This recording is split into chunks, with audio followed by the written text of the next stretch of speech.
Hello. Please hit like button and subscribe my channel. Also press bell icon for future video notifications.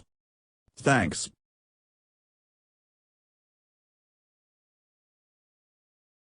BATHINDA, the Climate Action Against Disinformation, CAAD, a global coalition of over 50 climate and anti-disinformation organizations, Thursday released its roundup report on climate disinformation detected around the United Nations Climate Conference, COP27, in Sharm el-Sheikh, Egypt.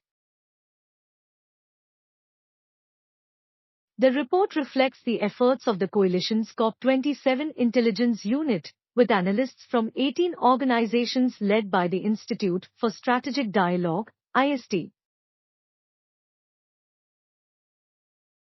The unit tracked the most prominent false and misleading narratives.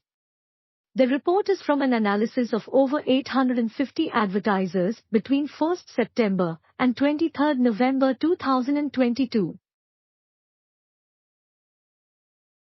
The report found that a sample of fossil fuel sector-linked entities spent approximately $4 million on Meta for paid advertisements to spread misleading claims on climate crisis, net zero targets, and necessity of fossil fuels prior to and during COP27. The analysis identified 781 advertisements, and the majority of these were from a PR group linked to a U.S. institute, while America's plastic makers alone spent over $1 million, and the Saudi Green Initiative ran 13 advertisements. Analysts detected a surprising increase in content related to outright climate denial, including a spike on Twitter for the hashtag #ClimateScam since July 2022.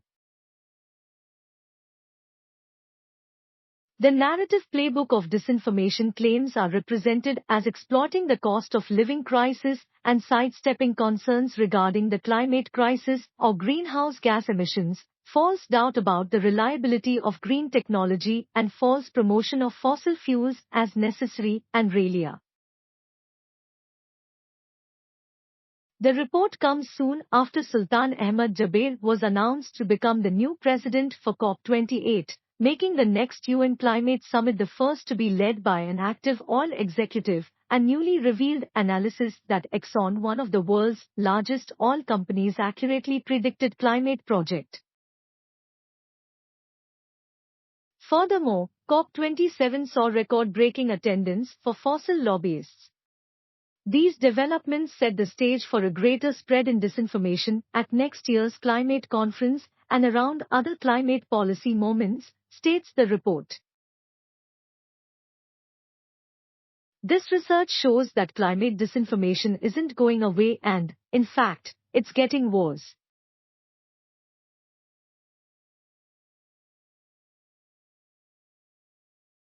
During COP, Twitter's search engine pushed #ClimateScam as a top result without any justification for the data behind it, said Erica Cyber, climate disinformation spokesperson at Friends of the Earth US. Until governments hold social media and ad companies accountable, and companies hold professional disinformers accountable, crucial conversations around the climate crisis are going to be put in jeopardy. To start, Twitter should offer an explanation of how this inexcusable climate denial trend came to be.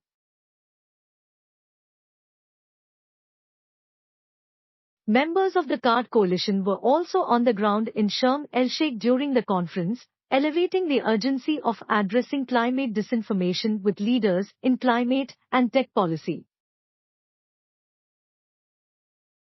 COP27 became the first COP where climate misinformation became part of the conversation among country delegations and leaders, says Jake Dubbins, co-chair of Conscious Advertising Network. Leaders we spoke to from countries Germany to St. Lucia were all deeply concerned about the disinformity. If the urgency of the climate crisis continues to be undermined by mis- and disinformation, then the climate action we also desperately need will continue to be delayed to the point of no return. CAAD calls on the US government, EU, UN, IPCC and big tech companies to acknowledge the climate disease. The Institute for Strategic Dialogue was involved in the report as coordinating partner, while ACT Climate Labs, Chasm Technology, Climate Nexus, Code for Africa, Conscious Advertising Network, CAN, DSMOG, Dewey Square Group, E3G, Friends of the Earth US, FO, Graphica, Media Matters for America, P. Thanks for watching. Please like, share and subscribe my channel.